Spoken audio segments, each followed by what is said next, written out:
What's up, everyone? This is Raphael Garcia and my partner Schwan Humes back after an hell of a weekend, or excuse me, of a vacation that I had. So, a week off. But it is June 21st, 2018, and this is episode 88 of the MMA Ratings Podcast. Schwan, how you doing there, sir? I'm doing good as always. Just enjoying some downtime. Don't get very much of it. And that's how I felt over this weekend flying out to Mexico from Thursday to Sunday. It was a hell of a trip. The weather was almost bad the first day, but we made the best of it by drinking copious amounts of alcohol. And I got back, man, for the first time in my life, I understand how white people feel because I'm a little bit sunburned. Like, I noticed that my skin was peeling tan. I'm like, this is what they must complain about all all summer long.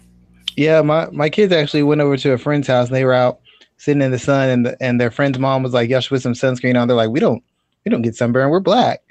And one of my daughters fell asleep on a raft in the middle of their pool and then woke up and the next day she just breathe on her and she's screaming in agony and I'm like, "Told you about these myths y'all be believing in and I'm black people telling you. can't get sunburned." I'm 34 years old and I flat out believe black people cannot get sunburned, and I realized the hard way that that was absolutely incorrect. So yeah, if you are filled with melanin in some shape or form and you're listening to the MMA Ratings podcast today, know that you can get sunburned. Okay. Yeah, my parents got me on that one early. They're like, "What?" My dad is like, "What's wrong with you, fool? Get back in the house." So I I mean, didn't I'm believe not. him. I didn't believe until I started seeing other people get somewhere, and I was like, "Oh man, he wasn't lying." Right, Dang. right, right. All right. This is real. This is real thing here.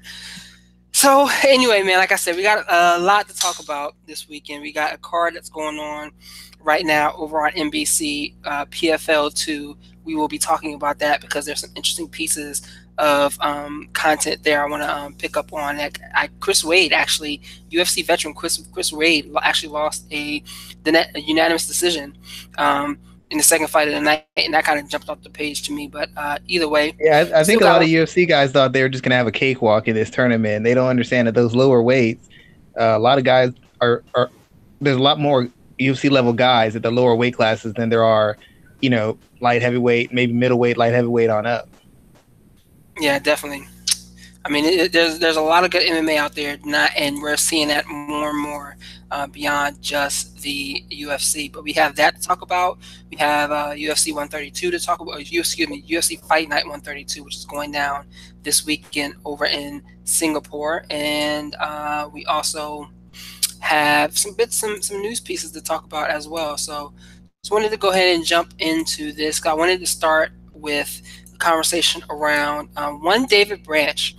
He's been going out of his way lately, calling out Jacare Sosa, and the more I think about this fight, the more intrigued I am in seeing it. If we could rewind the clock 5 years ago, or whenever David Branch's first MMA run was, or excuse me, first UFC run was occurring, I would be of the mind to be like, you know what, he's gonna get blown out in this fight. However, looking at the way Jacare has been performing lately, this fight maybe intrigues me a little bit more. So, talk to me about this, Schwan. Is this a fight that David Branch should be looking, and should he be barking up this tree, or is this something that he can catch the Brazilian competitor off guard?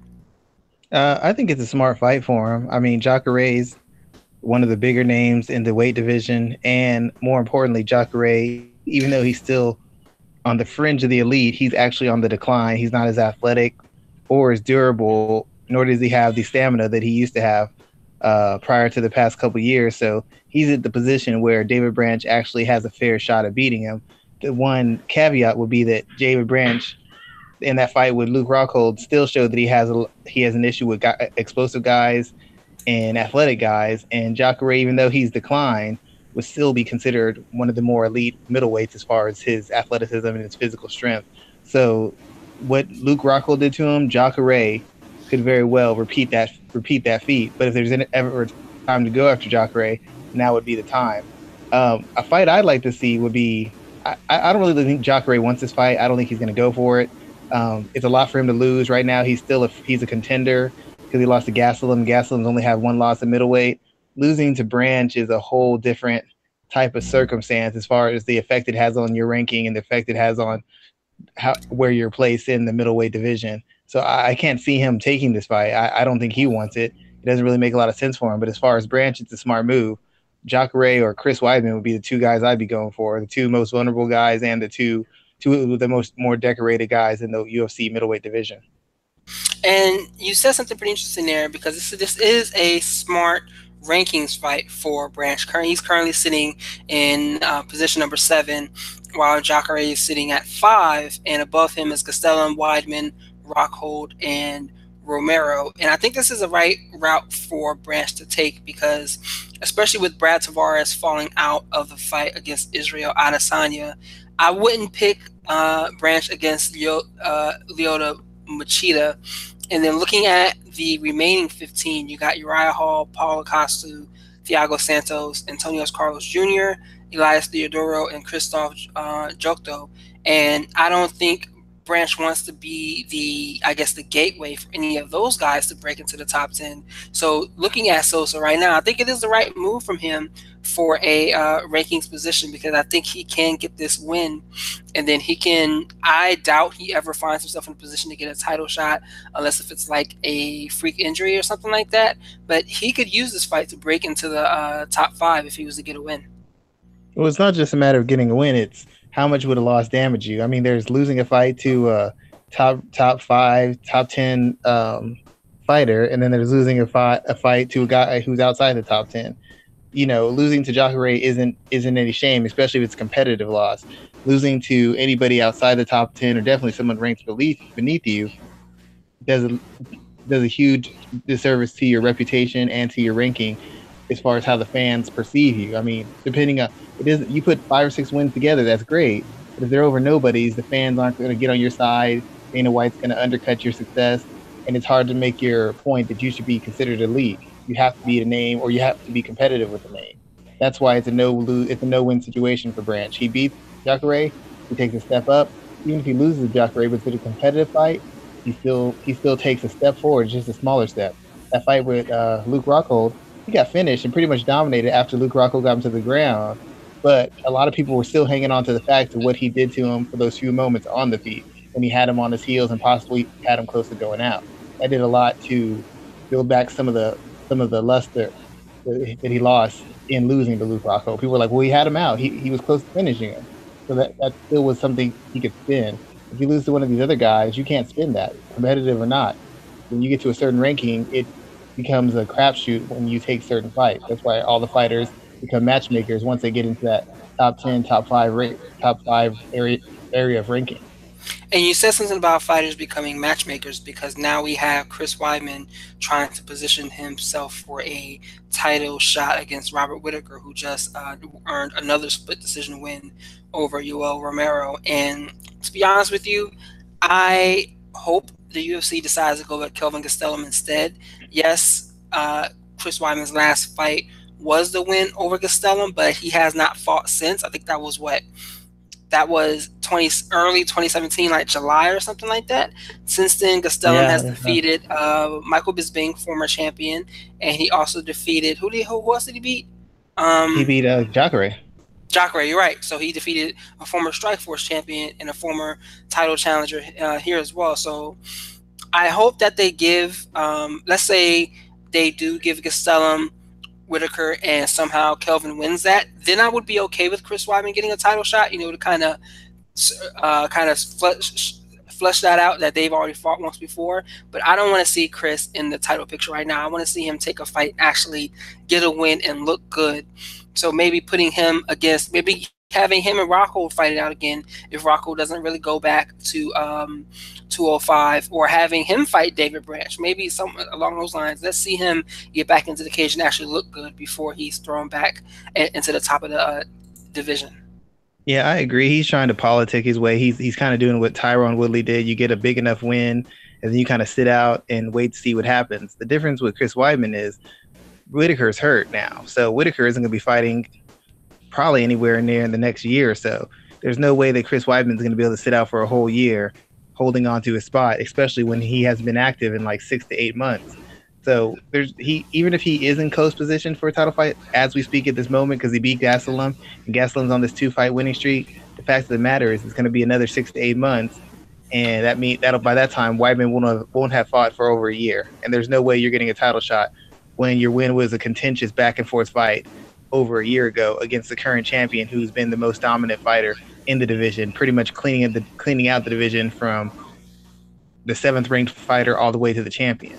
So I don't think Weidman has much of an opportunity. I get why he's doing it. He probably doesn't have long of a You're fading out. He's not really going to be elite for much longer, I don't think, because he doesn't have the durability and he doesn't seem to have the stamina. So I can see why he's trying to get right back in the title shot. I just don't know that he's going to be able to do it. Like you suggested, I think he should fight David Branch. He's got to fight at least one more fight, and Branch would probably be the best route for him to go, stylistically speaking. Yeah, definitely true there. So let's keep it moving on some other stories because there's Bellator actually announced 2 big fights this week. The first being Wanderlei Silva and Rampage Jackson fighting at light heavyweight. Both of these fights are supposed to happen in September, with the other being Gegard Mousasi against Roy McDonald. And I'm surprised they're going to these bouts right now.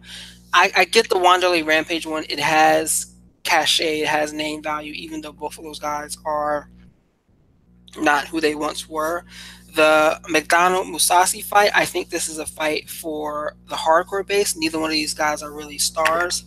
I think that the placement of it makes the most sense. I don't know where the fight was going to occur, but if it's somewhere where these guys can do some drawing power, then that's a good move for the organization. But these are 2 fights that I could see drawing pretty well on television if properly promoted and properly booked. What was your thought, Schwan, when you saw that these 4 men were announced in fights coming up this year? As you said, the Rampage and the Silva fight, that's automatic. I mean, even though they're past their prime, the fact of the matter is each guy still has fan bases. Each guy, even if they've lost recently, hasn't really looked like they couldn't compete in it. This isn't Ken Shamrock coming back to fight Tito Ortiz. Each guy has been competitive or won fights in the past, couple years in their past few outings. So they're at least on the fringes of being still effective fighters. So I see why that fight's made. That's typical Bellator. The question I have about the McDonald and Mousasi fight is a lot of fans say they're tired of the freak show fights. Tito versus Bonner, Tito versus Chael versus Rampage versus King Mo. Nobody likes to see those fights. Kimbo versus Dada 5000. Nobody wants to see those. Those are garbage. Those hurt the product. Well, this is a very dangerous fight for those fans because everybody keeps saying they want to see a legitimate fight, a top-end fight, equally matched guys, high-level, high-skilled, high-experience level guys. So now you got the fight. So if this fight doesn't sell, and I mean sell big, that's only the thing promotions understand, ratings and money. If this fight is not a big selling fight, they can just kiss it goodbye. We're going to go right back to the freak show fight. That's going to be the point. So all the people who say they want these kind of fights in Bellator, they need to show up and they need to show out on behalf of the card. If they don't, those are the ratings, the money they made, whoever, and Rampage, they're going to look at the money they made with the legends, and they're going to look at the money they made with the top-notch, high-level matchup, and that's going to determine where the promotion goes from this point on. So they better find a way to support this fight, and they better make sure this fight has a super high rating if they want to see more of this from Bellator, because they're run by a business, and they're only going to respond to not what makes the fans happy, what makes the fans spend their money and click on their TVs. Now, overall, we see that MMA is in a bear market. Television ratings aren't doing as great as they once were. Pay-per-view ratings aren't doing as great as they once were. Gates are still kind of hanging in there. Gates are still succeeding.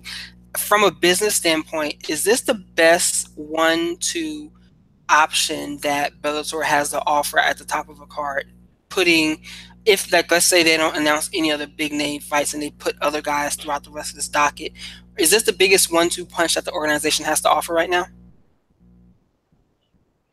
Yeah, I would say so. They don't really have a whole lot of stars nor fighters who are really considered dominant. So this is the perfect balance of celebrity fan base and legitimate fight. The only thing, if I was going to go on the legitimate fight side, if I had a fight with Mousasi, McDonald, and maybe the flyweight champion Elimile McFarlane, and whoever was challenger, maybe not the current challenger, but maybe Valerie Letourneau, Christina Williams, somebody of that nature. That would be to me a better 1-2 punch because it covers more bases. It'd be one of the best female fighters in the flyweight division competing. It would also be two of the best fighters, one from welterweight, one from middleweight, competing for the middleweight championship. That has a little bit more punch to me. But as far as selling points, then yeah, this would be the best option they have because it has a legitimate fight and it still has a sideshow fight that's going to draw in the casual fan. It's interesting that you brought up McFarlane because she's actually the headliner on their next card, which is the end of this Next week. month, the 29th. And that kind of caught me off guard, man. I was pretty surprised with that, but I'm glad to see that she's getting the stroke, because that's a pretty big placement for her. And, she has crossover appeal, especially for me from a grappling standpoint. Well, we've talked about it before. She checks all the boxes. She has a high level of skill as far as fight. She's been in exciting, tough fights. She's attractive, which always helps sell any legitimate sports athlete. If you're attractive and you can perform, that will always help you sell. And the fact that, like you said, she has the grappling, she crosses over. So she's bringing in multiple fan bases and she's competing at a world-class level in multiple sports. That's always an interesting selling point. That's always an interesting storyline that you can use to market her and to generate interest from other sports organizations or platforms on TV. So I think it's a very good idea to invest in her. She hasn't let them down yet as far as level of performance, how she's presented herself, and how she's, she hasn't really involved herself in anything too dramatic or too controversial. So she's pretty much a godsend for them. That's the kind of champion that any promotion wants. And they're going to say that's not the case. But if you pay attention to the people they really get behind, people such as Elimile McFarlane are the kind of fighters that they want to invest in and the kind of fighters who get the push that a lot of other fighters want. Yeah, and I'm definitely interested in seeing what she does over the next few years. Hopefully, she gets. You know anybody with Bellator, do you? Say that again. You don't know anybody connected with Bellator, do you? I do have some connections there, actually. Because if you do, I actually talked to her about coming on the show, but a couple other things have to happen on that end for her to be able to come on. But she said she'd be okay with doing it, but there's some other stuff on that side of the road that has to be taken care of. So if you know anybody, feel free to put in a call for me. Yeah, I definitely might have to try to do that. Ed Ruth is another guy that's on that card too, who I would love to talk to. But that's neither here nor there. That's a conversation for a later date. Let's move on to another fight that was announced between Alexa Grasso and Angela Hill. Angela Hill was on Luke Thomas's Sirius show, and it makes pause for a minute there and say congratulations to Luke, who is taking over the MMA Beat and the MMA Hour, where he's hosting both of those shows now over on MMA Fighting now that Ariel Helwani has moved on to ESPN. So big ups to him. Congratulations. I'm a big fan of his. We train together. So yeah, that's all I'm really going to say about that. But congratulations to him. But anyway, Hill was on his show today. She's been begging, and pleading for a fight, and she was given one against Alexa Grasso. And I thought that this was an interesting name to pick to face off with her, because I'm wondering, is she headed for a situation where she is how can I say it? She's booked out of the UFC again, meaning they start putting her against the type of women that should beat her in the hopes of putting her in a position to cut her, like they've done with other fighters. But at the same time, they have just cut people just because. But do you think? What do you think about this fight? And let's just start there. What do you think about this fight for both Alexa Grasso and Angela Hill? First off, I'm an Angela Hill fan. I think she's very athletic. I like the improvement she's made during her time in Invicta. Instead of just going to Invicta, getting a quick win, and trying to get back in the UFC, she spent her time down there. She fleshed out her game a little bit. She cleaned up some things defensively, and she improved. So when she came back to the UFC, she was a better fighter. She's athletic. She's exciting. She's a striker first, but she's got competent grappling skills. So I'm a fan of what she does and who she is as a fighter.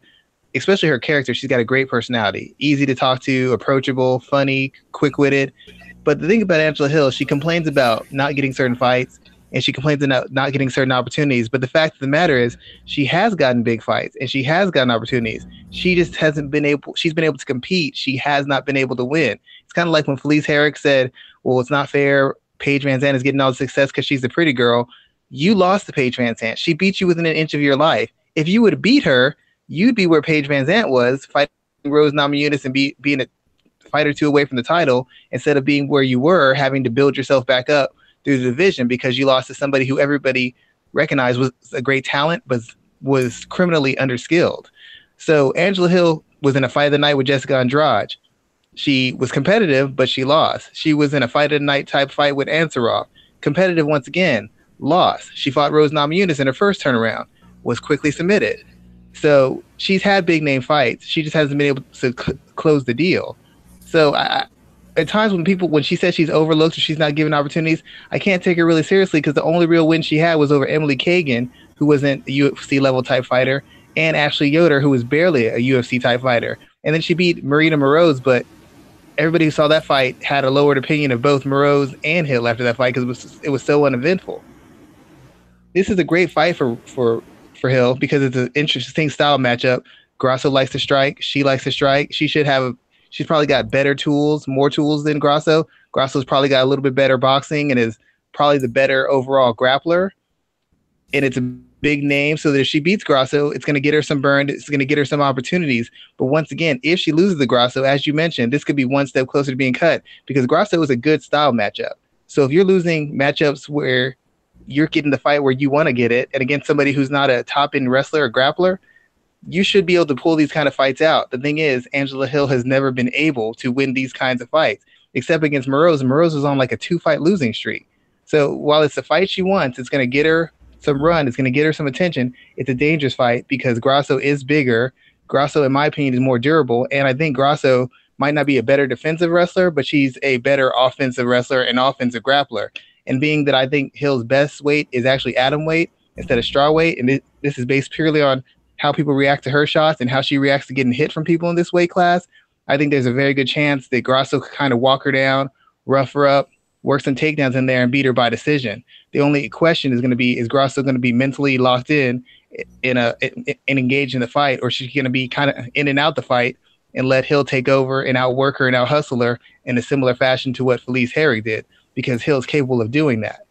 But as I said before, it's a dangerous fight for Hill. It's a fight she wants, but it's a dangerous fight because it's the kind of fight she's lost more than she's won in the UFC.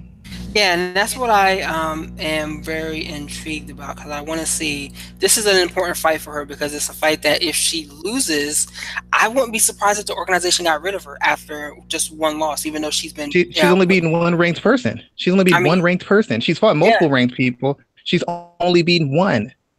Exactly, and it was a close decision.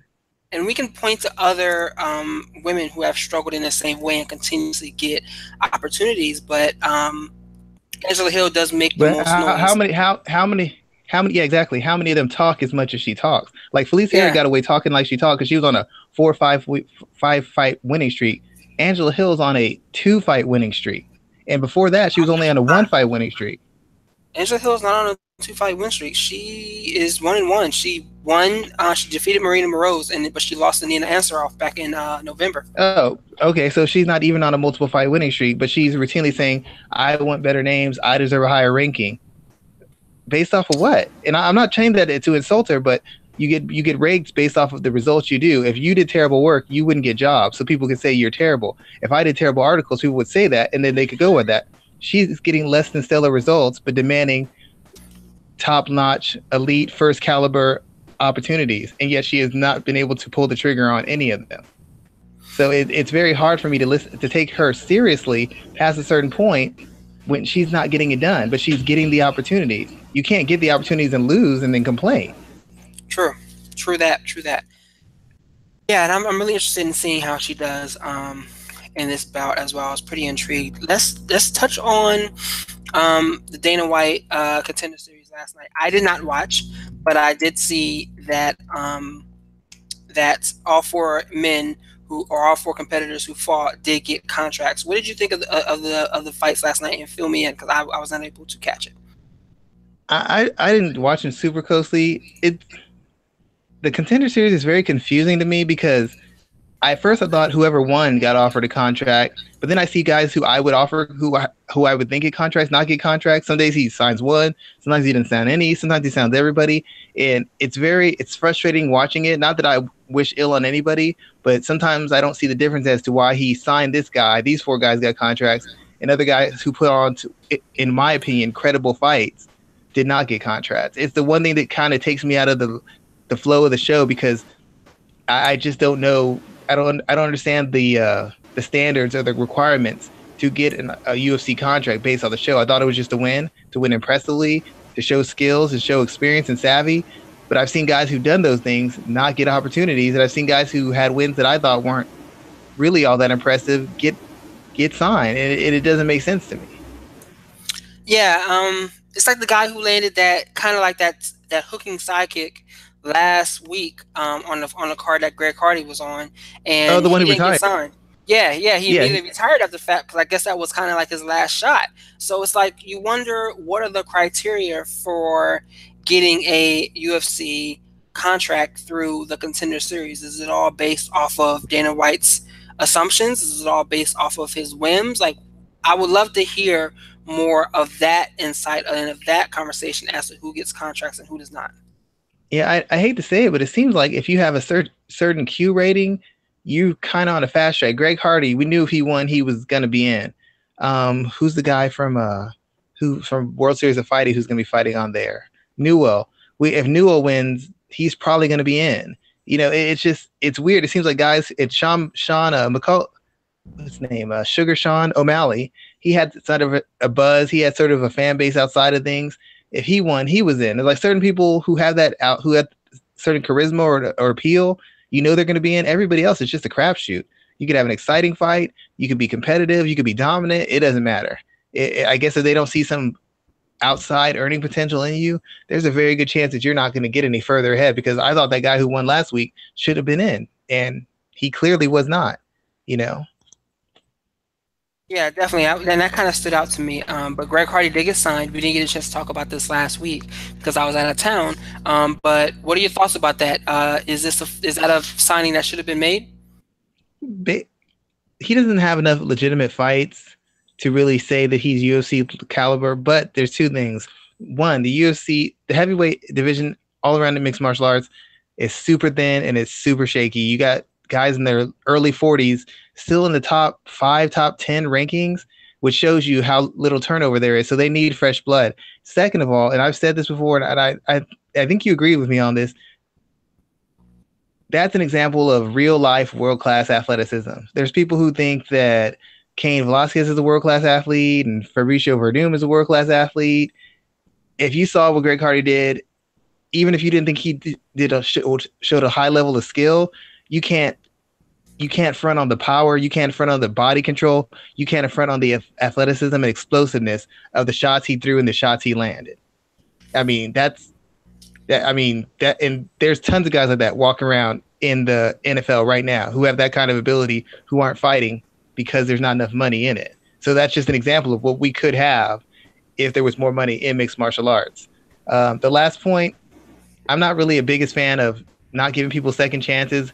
I just haven't seen or heard about his apology or his ownership of what went wrong in attempts to get his life back in order. I understand why the UFC's doing it. It's been all over ESPN. Every time he fights, it's going to be all over ESPN, Fox News, every sort of platform. And even though they're going to get negative media from people who believe he's a woman beater and he shouldn't get another chance, that might be bad publicity. But in show business, no publicity is bad publicity, which means the UFC is going to get more attention on any card he fights on, especially if it's a pay-per-view.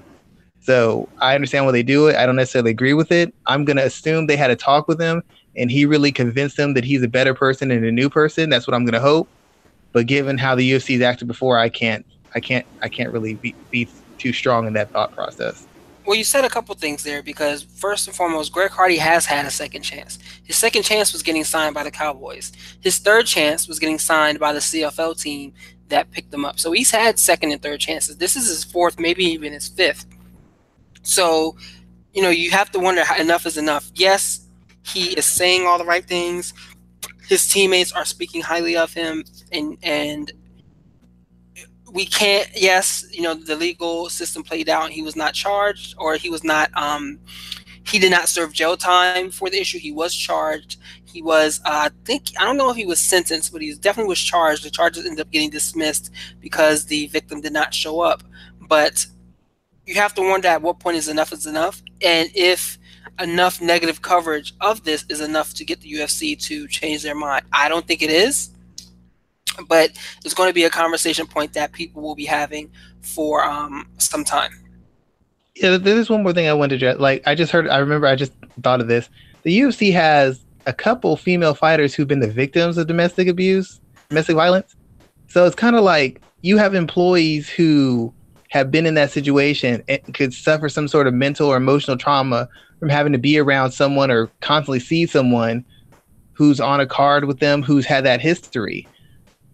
It's weird to me, and I know in mixed martial arts isn't the most combat sports are the most sensitive things in the world, but in a situation where you have two sexes intermingling and coming across and competing in the same arena, you would think they'd show a little bit more, I don't know, concern or handling it in a better nature when you have people who've experienced that and have it actually, on the law books that they've been attacked and had to file charges and go to court and been assaulted or harmed by a male mixed martial artist who was a domestic abuser. It's weird how they just totally ignore these sort of issues within their own organization with their employees. And what I see interesting about that is, like, I think I tweeted this out, is I would love to see someone do an interview with the women on the UFC roster anonymously and get their real feelings about this, because it'll be difficult for them to speak openly about this, but I would love for them to be able to speak about this and let people know how they really feel. If it's like an anonymous piece or something like that, I would definitely love to hear their side of this issue. Yeah, and I know it'd be very interesting. I'd like to, and because I know a lot of when things like this happen, whether it's the rape or abuse, a lot of people speak openly on camera. I hate to say this, but men do, and they were like, "I'm against this. I'm against this." At one point, Dana White said, "You do domestic abuse, you're never going to be a part of the UFC." I like to see what a lot of the men think off the record. Like not as a media member, but just somebody could talk to them, because I think you'd find that a lot of guys might not have as big an issue with this as you would think they would. And that would be interesting to me to see how they take this. Obviously, the women's position is more important because they would be the victims of this. But it'd be interesting to think about guys who find out their past. Maybe they've done like that's what they're doing. You're breaking up again, bro. I said maybe you have guys who've had this in their history and they just weren't caught, and that's why they're so hesitant to pass judgment on it. You kind of wonder, what do they really think about it? Because if enough fighters spoke out, especially some of the big name male fighters, maybe the signing wouldn't happen. I'm not saying it would. They could stop it, but maybe it would have. Maybe it stopped. And you wonder why more of them haven't spoken out. They spoke out on PEDs. They spoke out on drugs. Why not speak out on this? A lot of them have wives and daughters. A lot of them are supposed to be the best human beings, wonderful human beings. How come nobody said anything? Definitely with you on that. It's a hell of a topic to talk about, man. I'm sure we'll be talking about it again at a later date. I want us to move on because we have two cards to look back to. We're closer to Kayla Harrison's fight. Vinny Magalhães just got a good win. This PFL card is moving along here, so we might get an opportunity to talk about that. But let's talk about UFC Fight Night 132. And this is going on in Singapore. I have to work it, so I have to be at work for Fight Metric at 3:30 a.m. So this shit better be worth it. But it's Leon Edwards and Donald Cerrone at the top of the card. So my first question to you is, what are your thoughts about Edwards here? He's talking a big game. He's saying a lot. He's just saying so much. And you have to wonder, is he the real deal here? I think he's a legitimate fighter. The question is, does he have the ability to be an elite fighter? I mean, of course he's talking now. Like, it's hard to find somebody in mixed martial arts who will just shut up and fight, because everybody's trying to find a way to angle themselves, draw attention to themselves, get the fights they want, get the fans on their side. So him talking is pretty much par for the course nowadays. The question is, can he execute? Leon Edwards to me is a very good fighter. He's turned to be a better grappler and wrestler at the highest level than he is a striker. At the lower levels, he's shown a lot of craft, a lot of athleticism in his striking, and you thought that it was going to transfer it over into the UFC. But since he's come into the UFC, he's been less of a striking virtuoso and more of a guy who's got competent striking skills, but has flashed a lot of control and dominance in the area of submissions, overall grappling, and wrestling. Um, I think he's got potential. He's a very dynamic athlete. I don't think he has dynamic power, and I don't really know that he has shown like the layer of skills to make an adjustment in a fight when it's not going the way he wants it to. He's had to make adjustments as far as the guy's doing this. He needs a counter with this, but he hasn't had to fight a guy who's got the seasoning and the experience. So when he goes to Plan B, they shut Plan B down, or they force them to go the opposite direction than he wants to. He's always been able to make the adjustment to what he wants to do. And facing Cerrone, he's facing a guy who's going to be able to keep him from doing the things that he wants to do. And then that's going to be the test of an elite fighter. What do you do when you can't do what you want to do in a fight? That's what the very best fighters find a way to win. I don't know that Leon Edwards can do that at this stage. I don't know that he hits hard enough. And quite frankly, I don't know that mentally he's been tested enough to really react in the appropriate manner when he's put in those positions. He's got all the physical talent. All the physical talent is there, but I haven't seen him in where he's been forced to work out those situations. So here's a question that I have next, because I'm gonna say, is Donald Cerrone, is he, for lack of a better term, over the hill? Is he at a point now where he did have the skill set to do all of that. He did have the ability to be a dynamic fighter who forces you to make adjustments. But does he still have that skill set at a point in his career where he's taken a lot of damage and he's a little bit older and he's been slipping down the rankings ever so slowly? Do you think he's that same guy? Well, with Donald Cerrone, a lot of people have a different memory of him than I do. I never thought of Donald Cerrone as a really durable guy. I've never really, prior to the past 3 or 4 years, I was never really impressed with him as a striker. I saw too many guys get to him on the feet and put heavy leather on him. And just a lot of guys from WEC I saw do it. And even in the UFC, I saw him win more precisely and more impressively with takedowns and groundwork than I ever saw him do on the feet. That's just my take on him. So I've never thought that Donald Cerrone was some sort of just engage type action fighter. He's never shown that to me. But the thing that works in his favor, because now he's not used to depending on his durability or his power. He's developed a broader and deeper skill set.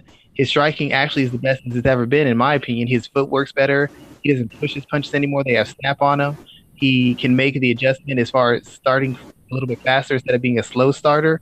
And unlike he did in previous incarnations of Donald Cerrone, when he gets put in a bad spot, he's now shown the skills and the patience to work himself out of bad spots. An example would have been the Robbie Lawler fight. A couple years ago, that would have been it. First round, he would have been finished. He got his composure. He started attacking the clinch. He started using the full range of skills and his tools. He worked his way back into the fight, winning the second round and losing a very closely contested third round. Actually, I think skill-wise, mentality-wise, this is the best Donald Cerrone career. Now the energy and athleticism. You're breaking up, dude. You're breaking up. Sorry about that. He doesn't have some of the youth and energy he had before, but as far as his defensive skills on the feet, his willingness to engage in wrestling offensively, defensively, and on the counter, as far as his grappling, it's all the best it's ever been. I think from a skills perspective, from a strategy perspective, he's still more than capable of putting Leon Edwards in the areas where Leon Edwards' athleticism and his size won't be factors. But the question is, in the rough spot he gets into, will Donald Cerrone hold up? But I don't think it's a dynamic enough puncher or busy enough striker to put Cerrone in the spot that he. You're like, we totally lost you there, man. So let's kind of move on from there, because I wasn't quite really sure what you were saying, because we kind of got cut out there. So let's talk about what happens with both guys depending on who wins. So Edwards is looking to kind of jockey himself in a position to get a top five contest here, while Cerrone's trying to hang on to his spot, for lack of a better term here. What do you think happens to both men if they were to pick up a win this coming Saturday? Is Cerrone still going to be fighting at welterweight, or is he moving back down to lightweight? I feel like I remember him saying he wanted to move back down to lightweight, but he is still sitting where he is. I mean, a win is good for Cerrone. It gives him another fight, and it kind of legitimizes his place. A lot of people think he's had his place because of his name more so than his fight skills. So a win over Leon Edwards, it's not a big win. It's kind of just another stay busy win that shows that he's still effective at this stage of his career. It doesn't really say that he's a world contender anymore. It doesn't say that he's a title challenger right now. It just says that he still should be in the conversation of legitimate and effective fighters. For Leon Edwards, it'd be a bigger win because it would be a name win, and it'd be a name win over a guy who has a high level experience, who has a high level of skill, and has beaten a who's who in the welterweight and lightweight division. It wouldn't have as much meaning as it did maybe a year or two ago because of some of the rough stretches that Cerrone's gone over, but it would be a name win, and the UFC seems to respond to name wins even if the fighter isn't at the peak of their abilities anymore. How many guys have gotten title shots or top 10 rankings off of beating Vitor Belfort in the past 5 or 6 years? And he hasn't won more than one or two fights in that time frame. So the UFC responds to those sort of things, and they reward that sort of thing. So if he beats Cerrone, he will get the top 5 guy he wants. They might even put him in Darren Till, which is the guy he really wants to fight. But for Cerrone, it's just another fight that says that he's still competitive and he's still a player in whatever division he competes in. Very true. Very true. I'm interested in seeing how this fight kind of plays out, because welterweight is coming to a point where there are a lot of contenders bubbling up. You have Darren Till, you have Kamaru Usman, you have Santiago Ponzinibbio, you have, who am I forgetting? You have Colby Covington. You have guys who are kind of bubbling their way up to the top, and you have Tyron Woodley sitting there, who is a newish champion looking for guys to face. So I like how this queue of fighters are kind of coming in to fill that gap. But I think that Edwards could be someone if he picks up a win on Saturday. Yep, definitely. I So, wouldn't favor him in a lot of those matchups, though. I'm not going to lie. I would not favor him in the large majority of those matchups. favor who? Leon Edwards against any of the guys you named, I would not favor him Oh, for yeah, the yeah, most yeah. part. That doesn't surprise me. That doesn't surprise me there. So let's move on and let's talk about Tyson Pedro and OSP. I think Tyson is his first name. Whatever, guys. Pedro is his last name. And OSP. I think this is the co-main event of the evening. So, what are some of your thoughts on this 205 fight? OSP is probably one of the more physically gifted guys in mixed martial arts history, especially in the light heavyweight division.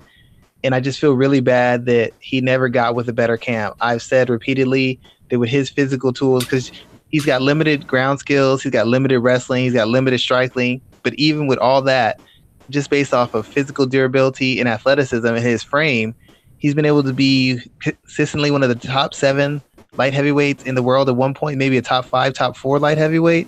And you just wonder what would happen if he would have had a camp with better sparring, a more defined and clear direction on the feet and on the ground, instead of having him have to rely on his toughness and his athleticism so much to carry him through fights.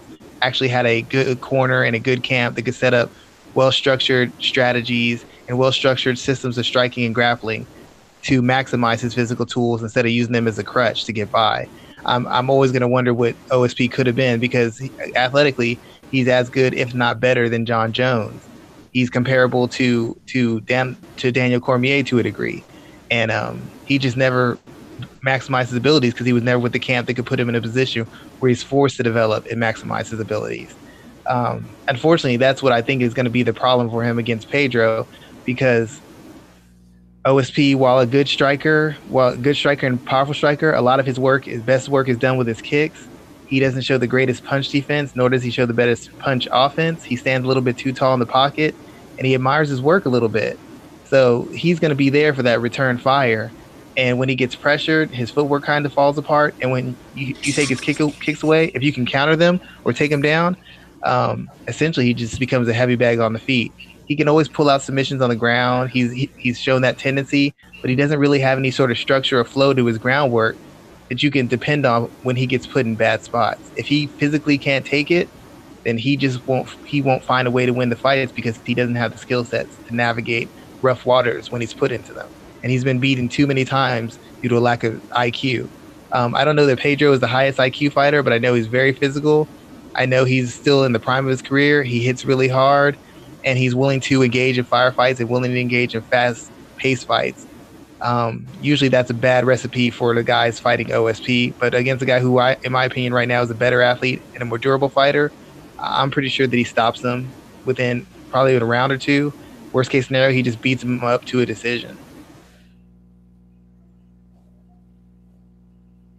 So, man, this is pretty interesting there because I really want to kind of break this down further, but I'm just not too interested in this fight. I looked at this card a couple times when I was working on the agenda for tonight, and a lot of stuff kind of didn't really jump out. Only thing I really wanted to talk about was Li Jing Liang.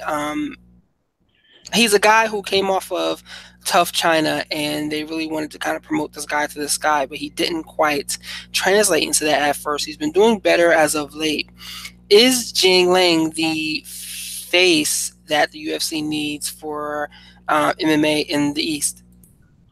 I would think so. As far as just, I think he has some. He comes from there, so he has the look, and he has a kind of connection with the people. But the question is, in the male division, it's very hard to move somebody if they don't have the prerequisite skills. Even with the athletic ability, it's very hard.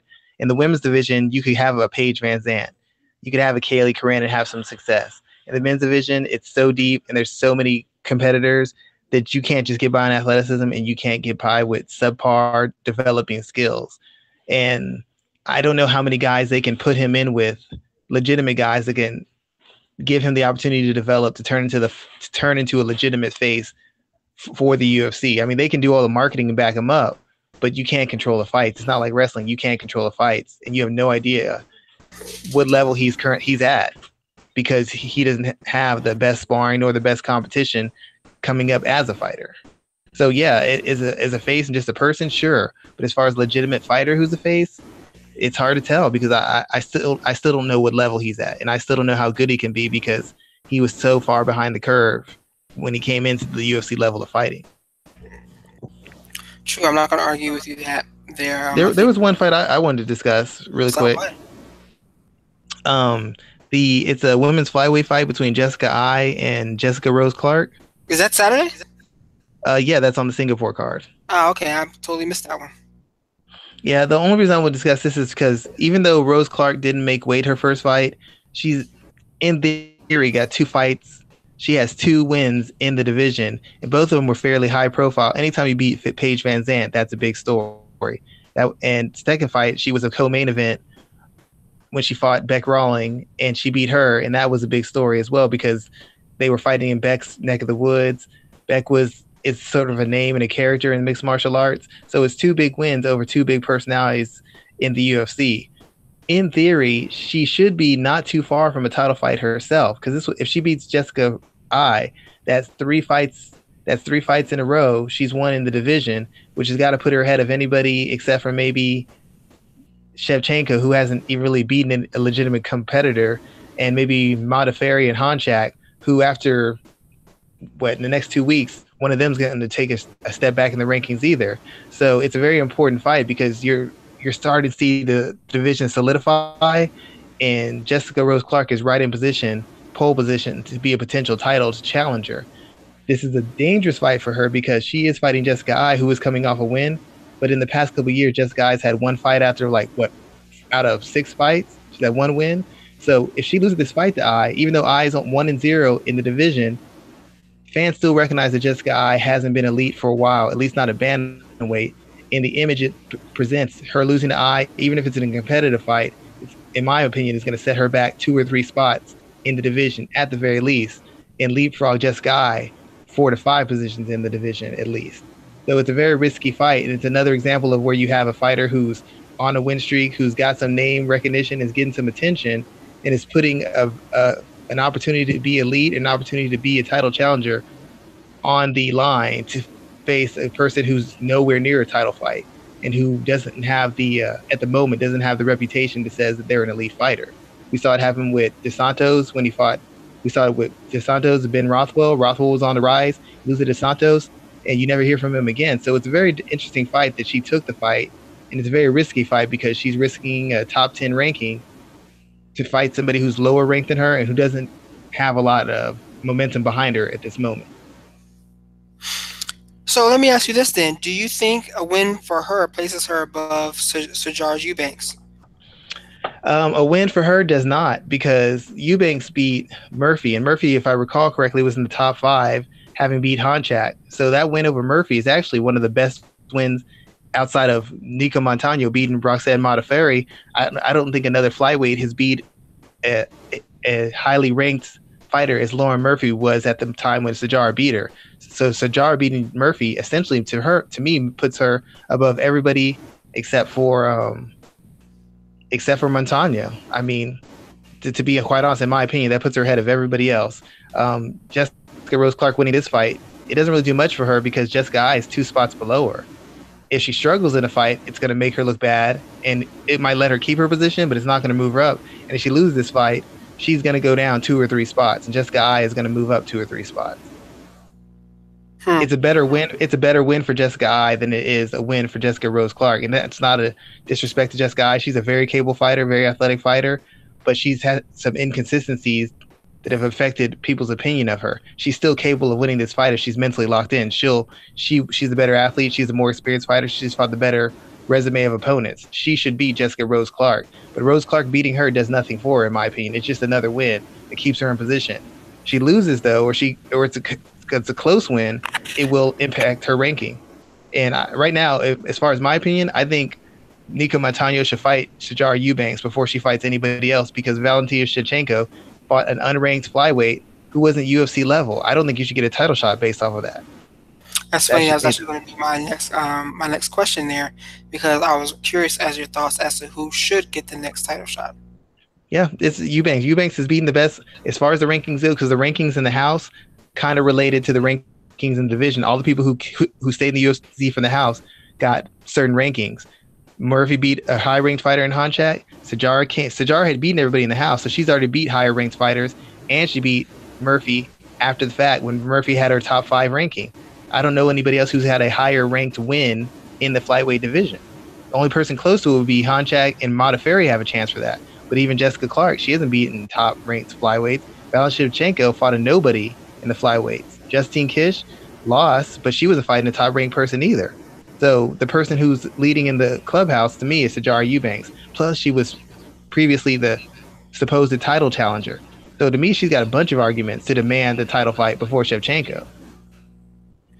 Yeah, I was actually going to say that, because it's like Shevchenko, I don't think she shouldn't even be the conversation right yet. I understand she had a run at bantamweight where she fought for the title there, but she's in a new weight class now, and my stance. I believe that the UFC is doing the best they can to get their blonde, attractive champion with the belt around her waist, and Shevchenko may be the best bet in doing that right now.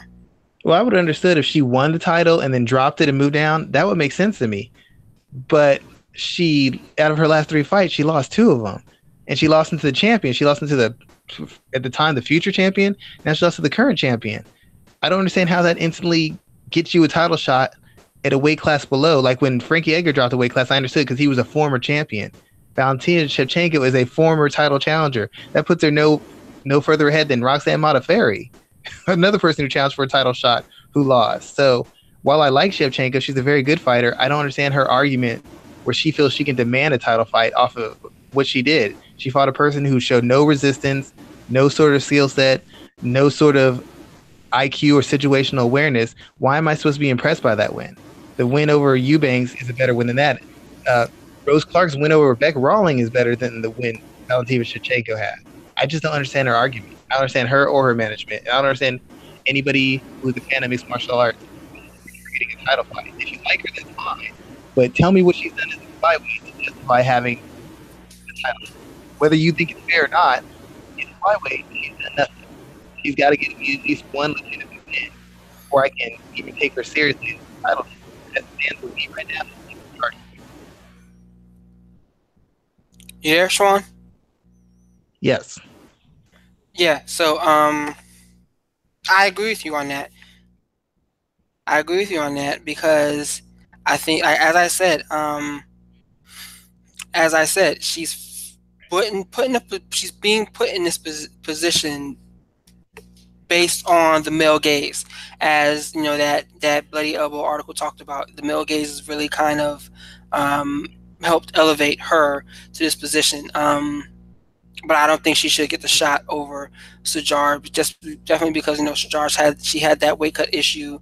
She's proved that she can make the weight. She had a big win, and that's where we are. Yeah, essentially, and if they don't give it to her, they're making kind of a mockery of their own competition in the Tough House. If they go straight to Shevchenko, if you think about it.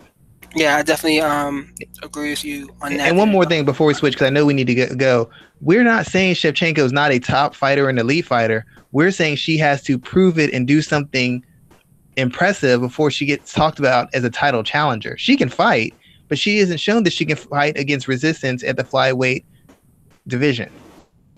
That's all we're saying. We're not saying she can't fight or we're disrespecting her. We just need to see it at the flyweight division. Very true. I agree with you on that.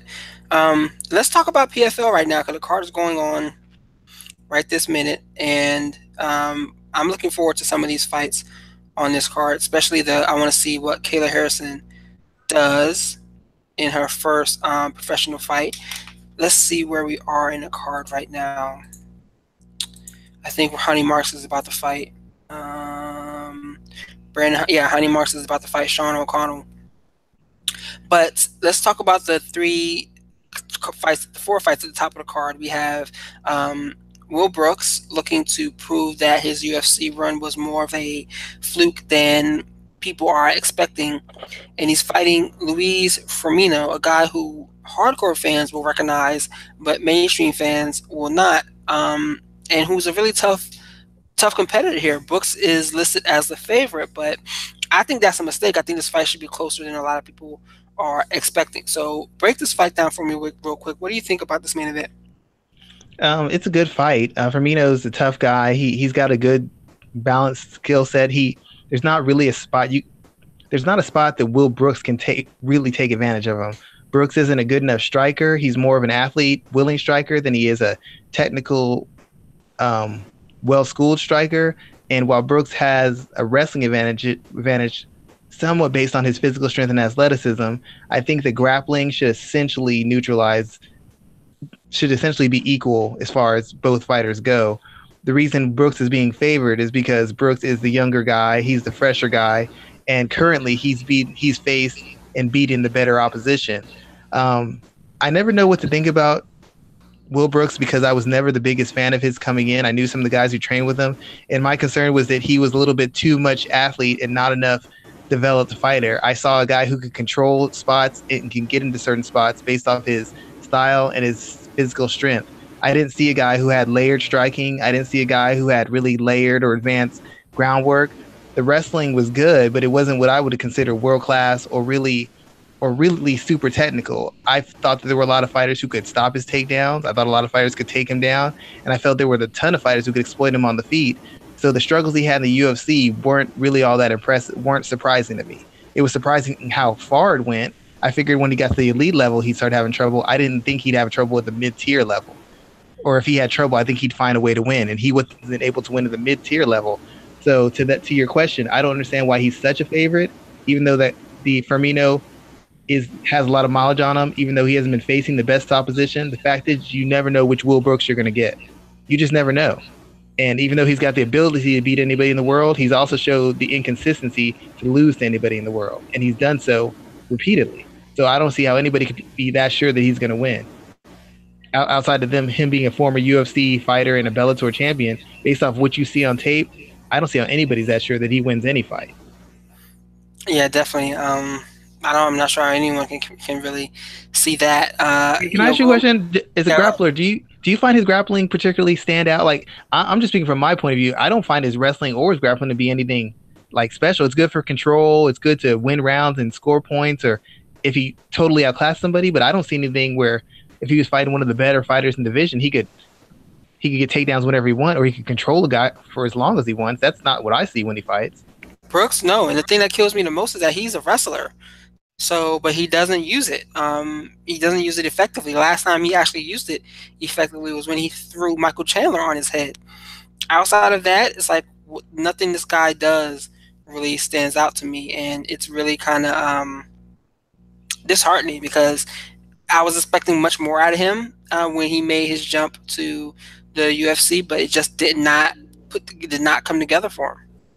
Yeah, it was. I thought. I mean, I figured he'd struggle, but like I said, I figured he'd hit the elite, and that's when he'd start losing. He was losing at the mid tier level, man, and losing pretty soundly. So let's talk about my guy, man, Efrain Escudero. I used to be big fan of this guy. He's facing Jason High, who also picked up a win, I think, at the last PFL event. What are your thoughts about this co-main event here? Is Escudero ever going to get back to that point where they thought he was going to be in the UFC? I think Escudero can still be a good fighter, maybe even one of the better fighters in 155 overall outside the UFC. I don't think he ever gets that level. He's never shown the consistency. It's not that he wasn't durable enough. It wasn't that he didn't have a work ethic. Wasn't that he was so limited in his skills. He just couldn't put it together consistently. He'd have a great round and a bad round. He started out a round really well, ended terribly. He couldn't just put a solid 3 rounds together at any given time versus any level of opposition. No matter who he was facing, he always gave them spots to turn the fight around and take control of it.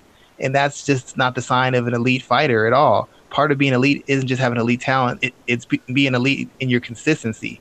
And nobody can ever tell me that Efrain Escudero has been a consistent fighter, consistent striker, or consistent grappler on any stage and any level. I just haven't seen it. Maybe at the lowest low levels he was, but once the things started evening out, I haven't seen that sort of consistency. He's got the talent, but he has not shown the consistency in his performances to say that he could be a UFC level again, in my opinion. Do you think Jason High picks up the win here? If I had to go with somebody, I mean, I want to say Escudero, but I think High has more likelihood of winning the fight. I really do. Like I said, Escudero is going to give you opportunities to take the fight from him, whether it's just out hustling him, physically out fighting him, or just him showing bad fight IQ and putting himself in a position where he loses the fight that he was winning. He's going to give Jason High the opportunities. I would say that Escudero is a more talented fighter overall, but he's just never been able to put that talent together consistently. And you can always improve skills, but it's hard to improve that inconsistent mentality. There's so many fighters with talent who just can't ever put it together and never get past a certain point. And I think Escudero is one of those. And even if he beats Jason High, that doesn't change my opinion of him, because I'd have to see him do it 2, 3, 4 times in a row, and he's never been able to do it since he got signed by the UFC, not inside or outside the UFC. True. I think he'll unfortunately go down in infamy for being the guy who got cut for pushing a referee. Yeah, I mean, and that, considering some of the stuff that's happened after that, you look back in hindsight, and that was they shouldn't have cut him. Yeah. I don't know how long he would have stuck around at this stage, but he's a good fighter, and he wouldn't be still fighting at this level if he wasn't. I have a lot of respect for Jason High and his mental toughness and his will to improve and his will to keep fighting the best opposition he can face. I mean, it hasn't been an easy road for that guy, and he has not taken a backward step yet. Yeah, definitely. So let's talk about Kayla Harrison, and she's fighting Brittany Elkin. Brittany Elkin, I'm familiar with for her. I think she fought on Bellator once or twice, but I'm more familiar with her from a grappling standpoint. What are we looking at with Kayla here? Is she someone who can, I hate to say, be what Rousey was, or can be as dominant, but what should we expect from her? Well, I had saw some discussions about Kayla Harrison, and I actually referred to a former guest on the show, TP Grant, and he was telling me the difference between Harrison and Rousey is Harrison took kind of a wrestler's approach to grappling.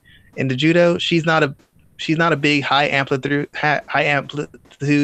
dynamic finishing transitional type fighter in that regard is her grappling. She's very physical. She's very much of a grinder who just works to get you to ground, physically overwhelms you and transitions to submissions or positions of control. And he said that difference is going to impact how people view her. Part of what got Rousey so big was how dynamic she was, how quick she was finishing people, how quickly she made these dynamic adjustments in midair or mid round or mid motion and was able to finish fights against experienced, fairly high level fighters. From what I'm understanding, Kayla Harrison is not that type of fighter. She's more of a grind you, beat you up, and then finish you type fighter as far as her grappling goes. And if that's true, if that ends up being true in her mixed martial arts, that's going to change how people perceive her because Ronda had to beat how many girls in less than a minute before she really started getting public attention? Hmm. And against a fighter of Brittany Elkins' experience level and her style, I don't know that Kayla Harrison is going to be able to get that sort of win right off the bat. I will say that I'm very impressed by her taking on a fighter of Elkins' level because Elkin has trained with some of the better fighters in the world. She helped Shevchenko prepare for Nunes. She's she fights at I want to say she fights at a higher weight class. She was at 155 at one point. She's physical, she's experienced, she's well conditioned, she's tough. She's not the kind of fighter that you usually put a debuting fighter in, even if they're a former world class athlete. This is very similar to what Aaron Pico did in his first fight. So it's shocking to me that PFL isn't making a bigger story of this and really highlighting Kayla Harrison because how many times do you get an Olympic judoka, much as a gold medalist, fighting debuting on your card, and it's really not being made a big deal of at all. I mean, not at all. And coming on the heels of a Ronda Rousey, you would think this would be very big news, but you don't hear about it much of anywhere. Yeah, exactly. You don't really hear about that at all. And I'm surprised because she's a gold medalist and she's someone that I don't know. I say this with not kind of following what she does off the mat too closely, but she hasn't come off as a big of a personality to me. Yeah, I would say that. But I mean, like she's a different kind of person because when people say Ronda Rousey, they used to compare Rose Namajunas to Ronda Rousey because she had a kind of an edginess and a sort of appeal. Harrison's not that kind of person, and being a world class athlete, a world class fighter, is partly about fighting. Part of it is how you respond to people, how people respond to you.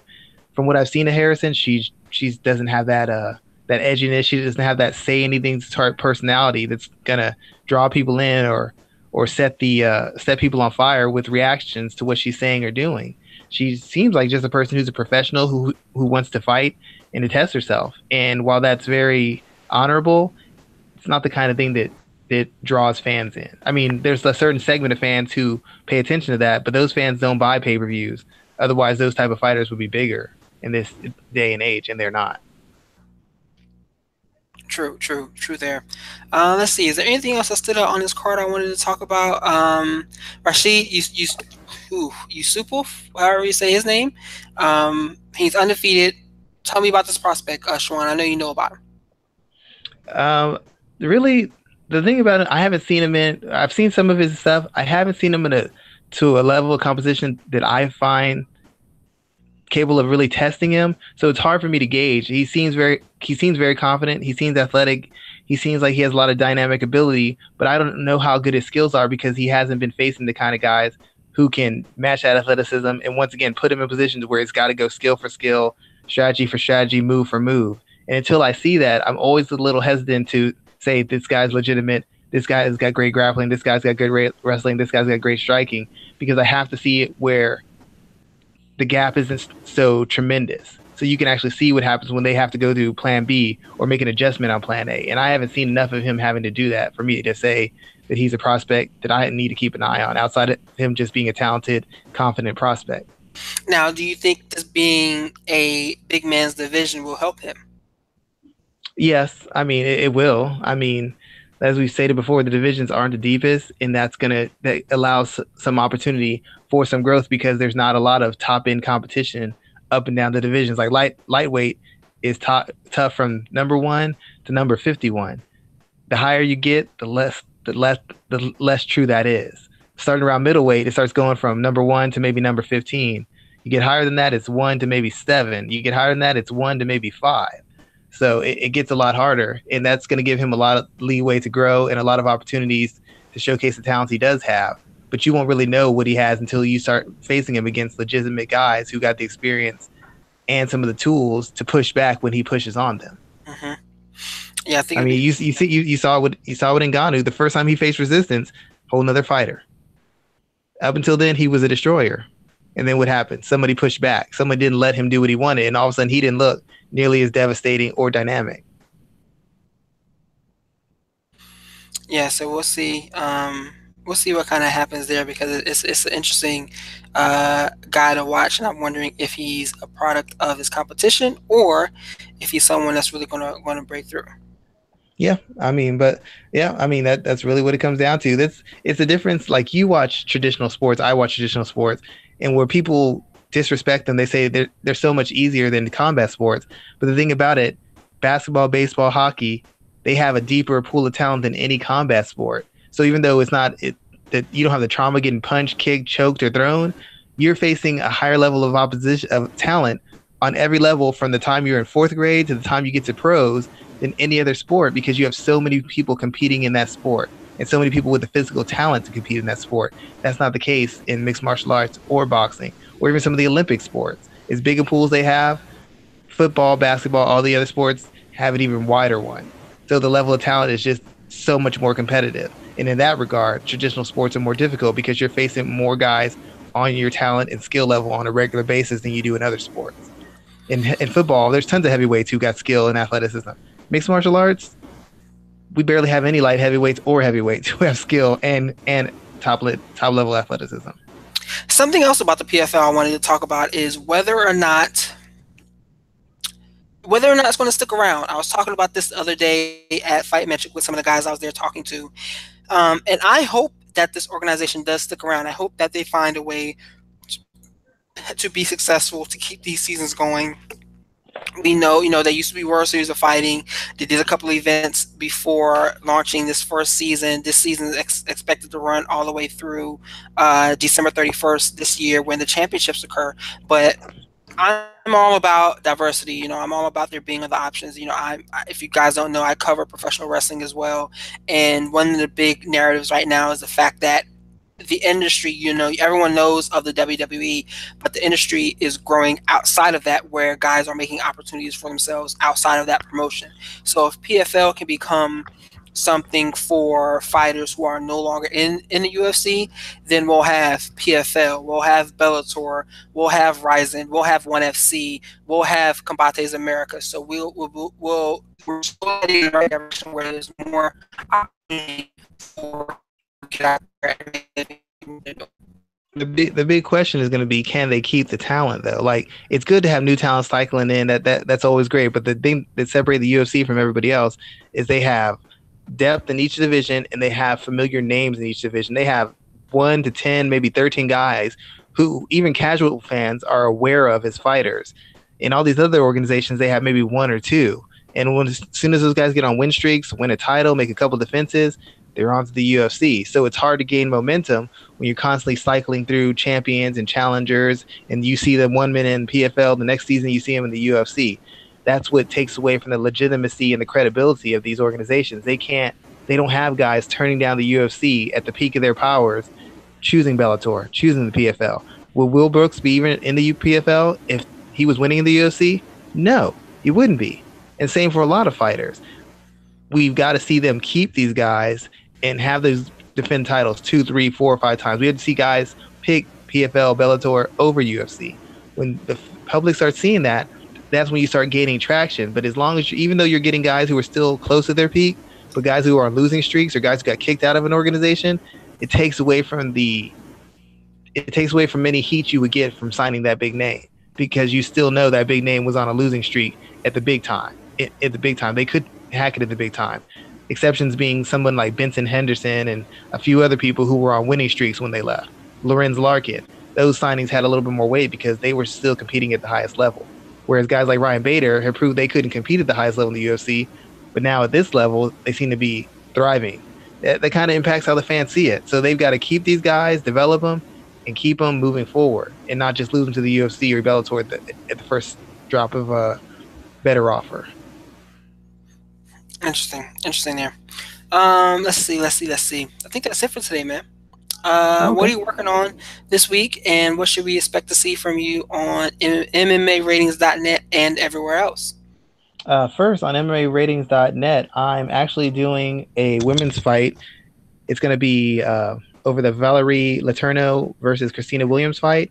I'm doing a MMA for dummies where it's going to talk about the do's and don'ts, the things that Valerie Letourneau needs to do, and things she doesn't need to do to win that fight. In my opinion, become the next challenger for the flyweight Bellator championship. I'm also doing an article on Combat Press, which is basically a sister article to this one, where I talk about it's called the Sinister Six, the six things Christina Williams needs to do to beat Valerie Letourneau to become the next title challenger to the Bellator Flyweight Championship. And that should be coming out next week. True. I'm working on a lot of stuff. I actually, there's a piece on Al Iaquinta that'll probably come out later on this week. I love that That dude guy. hates Dana White. He hates Dana White so badly. Like he's the hero that MMA needs but doesn't really deserve right now.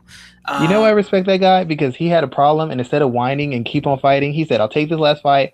I'm gonna go get a real job. I'm not putting up with this." Everybody else keeps talking about leaving. Oh, I have to leave. I have to leave. I have to leave. But nobody ever leaves, and that's why they keep getting in the situations they're in because they won't leave. Whoever's scared to leave is the one who doesn't have power.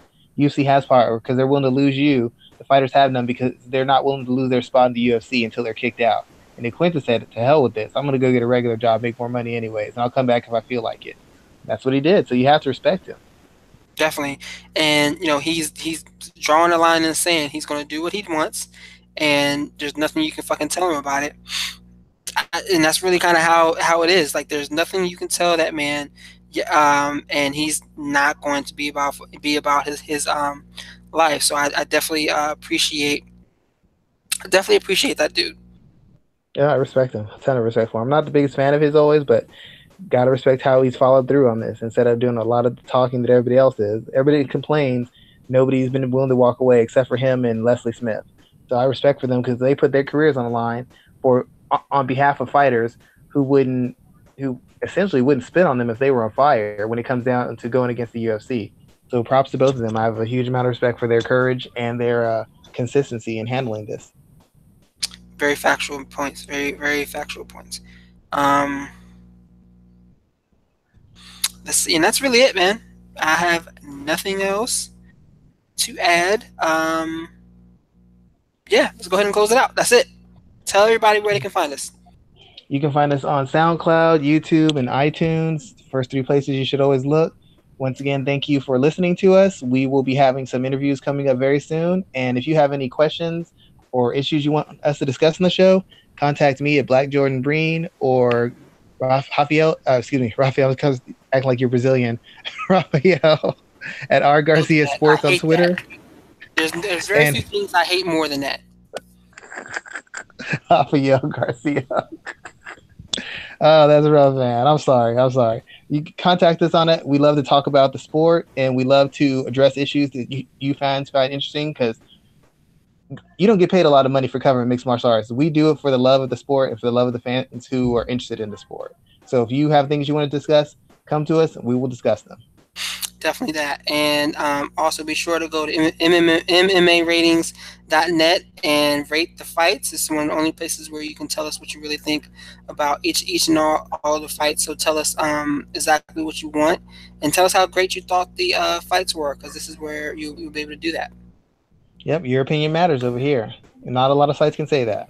Exactly. So let's go ahead and close out, my man, and we will be back next week for another edition of the show. We're creeping closer to 100 shows. So thank you guys for everyone who listens to our content. Be sure to like and share us across your social media networks. And again, everyone have a great night and enjoy the fights going on tonight and next week, or All right. and on Saturday. Excuse me.